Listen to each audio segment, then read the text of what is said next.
السلام عليكم ورحمة الله تعالى وبركاته. الحمد لله نحمده ونستعينه ونستغفره ونعوذ بالله من شرور أنفسنا ومن سيئات أعمالنا.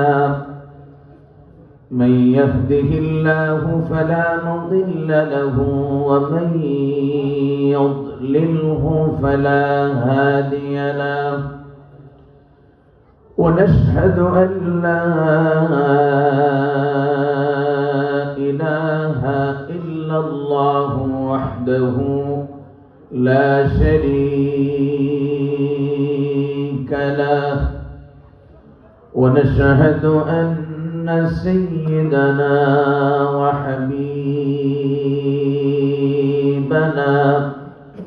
ورفيقنا ومولانا محمدا عبده ورسوله الذي أرسله بالحق بشيرا ونذيرا وداعيا إلى الله بإذنه وسراجا وقمرا منيرا. أما بعد فقد قال الله تعالى في كلامه المجيد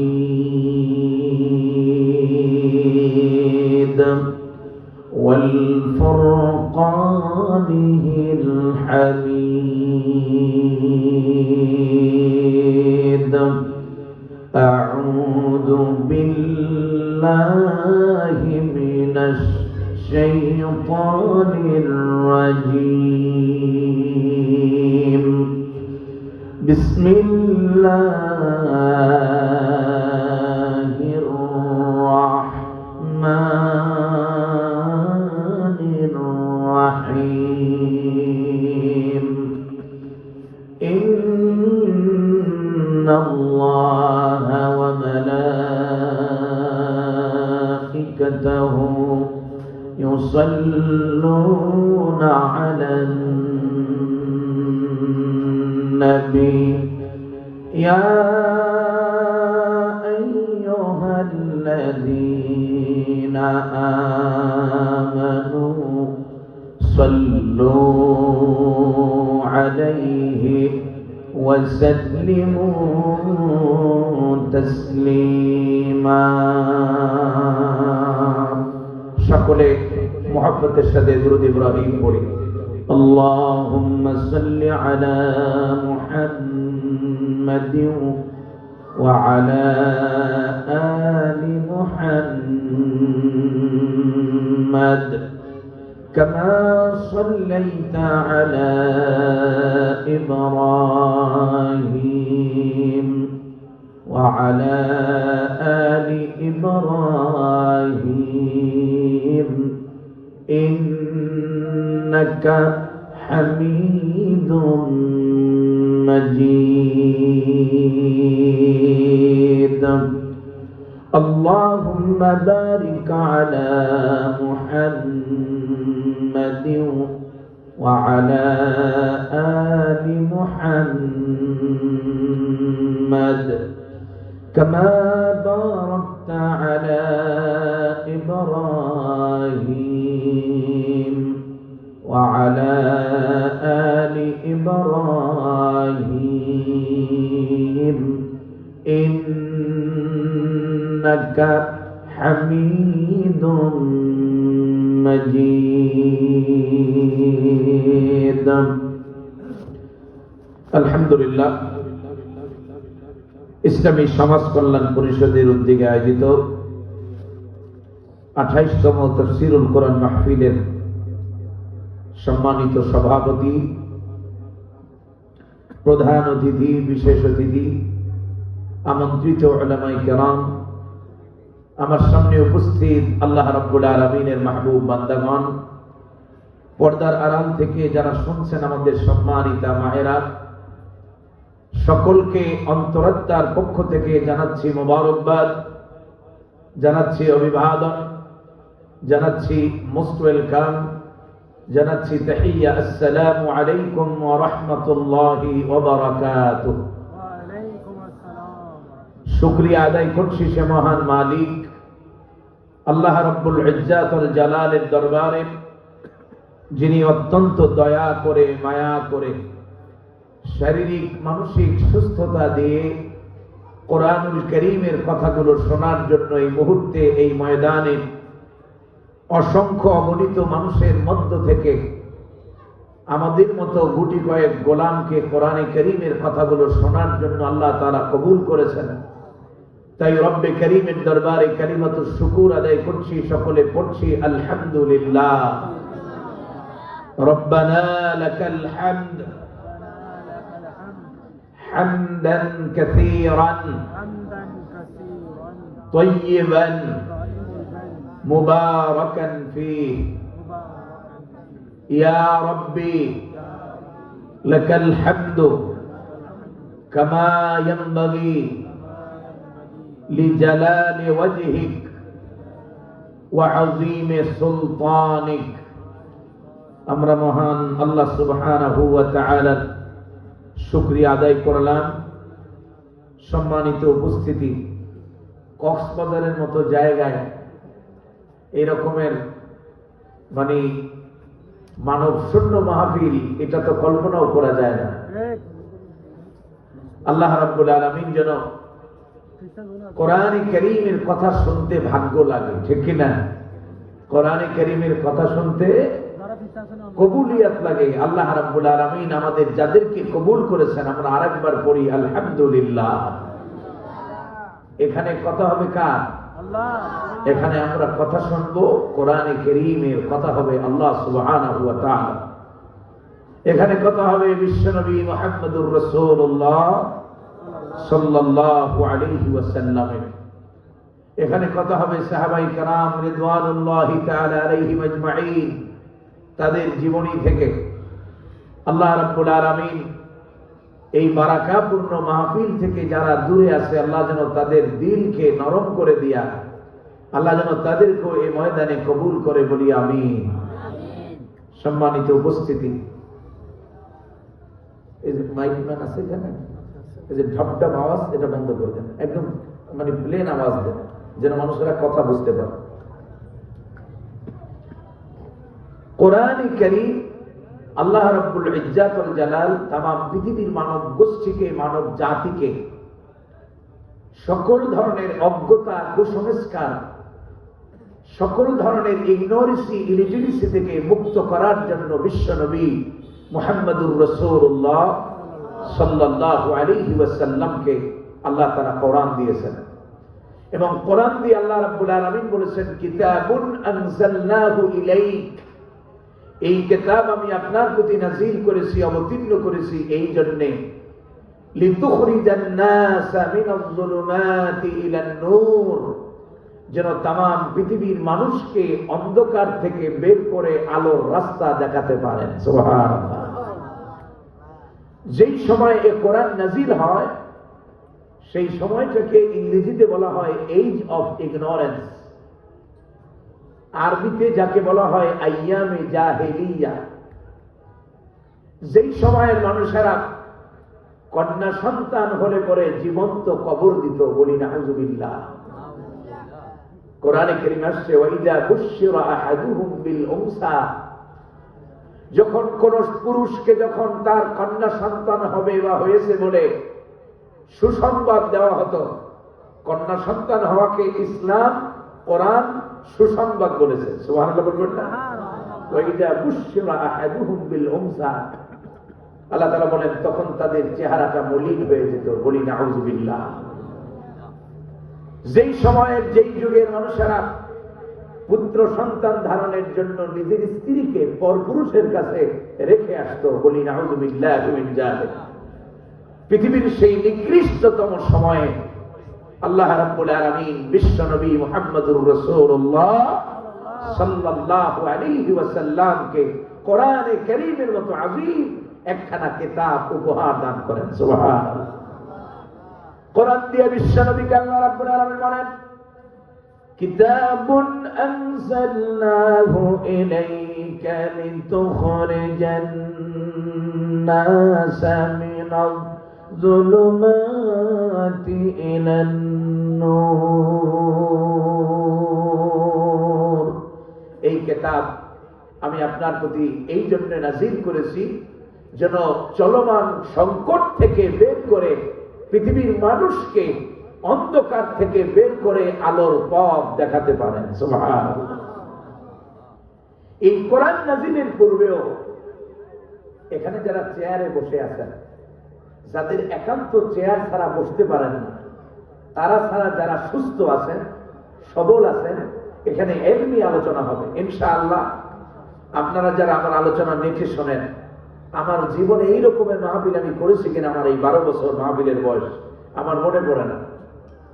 এত দূর সফর, এরপরে এত দূরের পথ, প্রায় আমার বাসা থেকে প্রায় 500 কিলো, ঠিক কিনা? হ্যাঁ, যদিও সহজ মাধ্যমে আমি আসছি, কিন্তু যাইতে তো হবে আবার এই কঠিন মাধ্যমে। কিন্তু এই রকমের এটা আশাও করি নাই। আল্লাহ যেন আমাদের জন্য সহজ করে দেয়, বলি আমিন। তবে আমি লাখো শ্রোতা থাকলেও যে ওয়াজ করি, একজন শ্রোতা থাকলেও একই ওয়াজ করব। কারণ ওয়াজের মূল উদ্দেশ্য হলো হেদায়েত। ওয়াজের উদ্দেশ্য কি? হেদায়েত। একজন মানুষ থাকলেও যে কথা বলবো, 1 লক্ষ থাকলেও একই কথা বলবো। কথা হবে কার? আল্লাহ। উদ্দেশ্য হলো মানুষ যেন হেদায়েতের দিশা পায়, মানুষ যেন সঠিক পথের সন্ধান পায়, ঠিক কিনা? নবীজি এ কোরআন নাযিলের পূর্বেও তদানীন্তন সমাজকে পরিবর্তনের লক্ষ্যে তিনি সংগ্রাম করেছেন, লড়াই করেছেন। কোরআন নাযিলের পূর্বেও 15 বছর, কত বছর? 25 বছর বয়সের সময় তিনি প্রতিষ্ঠা করেছিলেন হিলফুল ফুজুল, এবং সেই হিলফুল ফুজুলের মাধ্যমে নবীজি 40 বছর বয়স পর্যন্ত তিনি সমাজ সংস্কারের জন্য কাজ করেন। কিন্তু কোরআন ছাড়া তিনি সমাজ সংস্কার করতে পারেন? 40 বছর 1 দিন বয়সে নবীজিকে আল্লাহ তাআলা কোরআন দিয়ে দিলেন। সুবহানাল্লাহ। নবীজি যখনই কোরআন পেলেন, কোরআন পাওয়ার পরে যখন দাওয়াত দিতে শুরু করলেন, only 23 ইয়ার্স, মাত্র 23 বছরের ব্যবধানে এই কোরআনের মাধ্যমে পৃথিবীর সেই নিকৃষ্ট সমাজটাকে, নিকৃষ্ট জাতিটাকে পৃথিবীর সবচেয়ে উৎকৃষ্ট আদর্শ জাতিতে রূপান্তর করেন মুহাম্মদুর রাসূলুল্লাহ। তিনি উপহার দেন একটি এমন এক আইডিয়াল স্টেট যেখানে ঘুষ ছিল না, সন্ত্রাস ছিল না, দুর্নীতি ছিল না, স্বেচ্ছাচারিতা ছিল না, স্বজনপ্রীতি ছিল না, যেখানে ধর্ষণ ছিল না, গুম ছিল না, খুন ছিল না, এমন সমাজ তিনি উপহার দেন। নবীজি জীবনের শেষ প্রান্তে বক্তব্য দিতে গিয়ে বলেন, খায়রুল কুরুনি কারনি, সর্বশ্রেষ্ঠ যুগ আমি নবী মুহাম্মদুর রাসূলুল্লাহ সাল্লাল্লাহু আলাইহি ওয়াসাল্লামের যুগ। যেই কোরআন দিয়া নবীজি শান্তি প্রতিষ্ঠা করলেন পৃথিবীর বুকে, সেই একই কোরআন আজও আমাদের মধ্যে আছে না নাই? একই রকম আছে না? কোনো পরিবর্তন হয়েছে? উইদাউট এনি চেঞ্জ, কোন পরিবর্তন ছাড়াই কোরআন আজও আমাদের মধ্যে তেমনই আছে যেমন নবীজির জমানায় ছিল, ঠিক কিনা? কিন্তু কোরআনের সেই শান্তি এখন আর আছে? কোরআনের সেই সুখ আর শান্তি এখন আর নাই। কোরআনের সেই সুখ আর শান্তি যদি আমরা পেতে চাই, আমাদেরকে আল্লাহর কোরআন শিখতে হবে, ঠিক কিনা? কোরআন শিক্ষা করা মুসলমানদের জন্য কি? কোরআন শিক্ষা করা কি? আল্লাহ রাব্বুল আলামিন বলেন, আল্লাযীনা আতাইনাহুমুল কিতাবা ইয়াতলুনাহু হাক্কা তিলাওয়াতিহি। আল্লাহ রাব্বুল আলামিন বলেন, যাদেরকে কিতাব দিয়েছি, কোরআন দিয়েছি, এই কোরআনওয়ালাদের এক নম্বর দায়িত্ব হলো এই কিতাবের যথাযথ হক আদায় করে এই কিতাবের তেলাওয়াত তারা করবে। এক নম্বর, আল্লাহর কোরআন আমাদেরকে শিখতে হবে, ঠিক কিনা? এই জন্য কোরআনে কারীম নাজিলের ক্ষেত্রে রব্বে কারীম প্রথম মানবতার কল্যাণে যেই শব্দ প্রথম নাজিল করেন সেই শব্দটি ছিল ইকরা। প্রথম শব্দ কি? ইকরা। পড়ো, জানো, বুঝো। কারণ না পড়লে, না জানলে, না বুঝলে বিপদ আছে না নাই? আজ তামাম পৃথিবীর মুসলমানদের বিপদের মূল কারণ হলো তামাম পৃথিবীর মুসলমানেরা সব বুঝলেও কোরআন বোঝে না, ঠিক কিনা? সব বোঝে, দুনিয়া কেমনে চলবে, ব্যবসা কেমনে চালাবে, পরিবার কেমনে চালাবে, সব কিছু শেখে, কিন্তু কোরআন শেখে। এই জন্য এক নম্বর দায়িত্ব হলো আল্লাহর কোরআন আমাদেরকে শিখতে হবে। দুই নম্বর, আল্লাহর কোরআন শেখার পাশাপাশি কোরআনে কারীম বোঝাও লাগবে, ঠিক কিনা? কারণ কোরআন বোঝাটাও ফরজ করেছেন কে? আল্লাহ রাব্বুল আলামিন বলেন, আফালা ইয়াতাদাব্বারুনাল কুরআনা ওয়ালাউ কানা মিন ইনদি গায়রিল্লাহি লাওয়াজাদু ফীহি ইখতিলাফান কাসীরা। আল্লাহু আকবার। আল্লাহ তাআলা বলছেন, আফালা ইয়াতাদাব্বারুনাল কুরআন। কেন তারা কোরআন নিয়ে গবেষণা করে না? কেন তারা কোরআন নিয়ে রিসার্চ করে না? এই জন্য এক নম্বরে বিশুদ্ধ করে কোরআন শেখা, দুই নম্বরে আল্লাহর কোরআন বোঝা, ঠিক কিনা?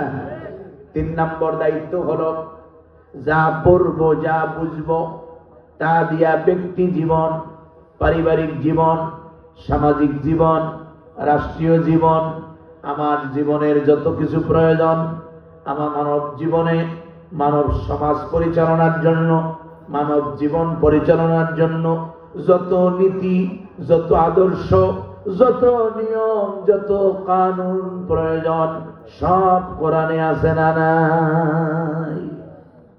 সব কোরআন শরীফে আছে না নাই? তাহলে তিন নম্বর দায়িত্ব হলো কোরআন দিয়ে আমাদের গোটা জীবনকে সাজাতে হবে, ঠিক কিনা? পড়বো, বুঝবো এবং মানবো। এই তিনটা কাজ যদি আমরা করতে পারি, আল্লাহ রাব্বুল আলামিন দুনিয়াতে শান্তি আর পরকালে নাজাতের গ্যারান্টি দিয়েছেন। আল্লাহ রাব্বুল আলামিন বলেন, ফামান তাবিআ হুদায়া ফালা খাউফুন আলাইহিম ওয়ালা হুম ইয়াহজানুন। আল্লাহু আকবার। যারা নাকি কোরআন পড়বে, কোরআন বুঝবে, কোরআন মানবে, ফালা খাউফুন আলাইহিম, তাদের জাগতিক কোনো ভয় থাকবে না। সুবহানাল্লাহ। ওয়ালা হুম ইয়াহজানুন, আর পরকাল নিয়েও তাদের কোনো দুশ্চিন্তা থাকবে। তাহলে দুনিয়াতে শান্তি, পরকালে মুক্তি দিবেন কে? সেই বিভীষিকাময় ময়দানে যেদিন পিতা থেকে সন্তান পালন করবে, সন্তান থেকে পিতা পালন করবে, স্বামী থেকে স্ত্রী পালন করবে, স্ত্রী থেকে স্বামী পালন করবে, যেদিন ভাই ভাই থেকে পালন করবে, কোরআনে কারীম আল্লাহ তাআলা বলেছেন, ইয়াউমা ইয়াফিরুল মারউ মিন আখিহি। আল্লাহু আকবার। সেই ময়দানে ভাই ভাইকে চিনবে না, পিতা সন্তানকে চিনবে না, সন্তান পিতাকে চিনবে না। সেই ময়দানে কোরআন পড়নেওয়ালা, কোরআন বুঝনেওয়ালা, কোরআন মানলেওয়ালাকে মালিক গোলাম বলে পরিচয় করে দেবে। সুবহানাল্লাহ। আল্লাহ রাব্বুল আলামিন বলবেন, ইয়া ইবাদি লা খাউফুন আলাইকুমুল ইয়াউমা ওয়ালা আনতুম তাহজানুন। আল্লাহু আকবার। মালিক ডাক দিয়া বলবে, ও আমার গোলাম, ও আমার বান্দা, আজকের এই দিনে তোমাদের কোনো ভয় নাই, আর আজকের এই দিনে জাহান্নাম নিয়ে তোমাদের কোনো দুশ্চিন্তাও নাই। সুবহানাল্লাহ। লা খাউফুন আলাইকুমুল ইয়াওম। আজকের এই দিনে, এই দিন বলতে কোন দিন? হ্যাঁ, মাশাআল্লাহ। এই দিন বলতে ইয়াউমুল কিয়ামা, ইয়াউমুল হিসাব। হিসাবের দিনে আল্লাহ তাআলা বলবেন আজকের দিনে তোমাদের কোনো ভয় নাই, তোমাদের কোনো দুশ্চিন্তা। সর্বশেষ যারা কোরআন পড়বে, কোরআন বুঝবে, কোরআন দিয়া নবীজির কথা অনুযায়ী ফাআহাল্লা হালালাহু ওয়া হাররামা হারামাহু, কোরআনের হালাল কি যারা হালাল বলে মানবে, হারাম থেকে যারা বেঁচে থাকবে, আল্লাহ তাআলা তাদেরকে লক্ষ্য করে বলবেন, অর্ডার করবেন, উদখুলুল জান্নাহ লা খাউফুন আলাইকুম ওয়ালা আনতুম তাহজানুন। আল্লাহু আকবার। মালিক সেদিন বলবেন উদখুলুল জান্নাহ, জান্নাতে প্রবেশ করো, তোমাদের কোনো ভয় নাই, তোমাদের কোনো চিন্তা, দুশ্চিন্তা মুক্ত হয়ে আমরা জান্নাতে যেতে চাই না? চাই না? কারা কারা চান একটু হাত দেখা। লিল্লাহি তাকবীর। আল্লাহ যেন কবুল করেন বলি আমিন।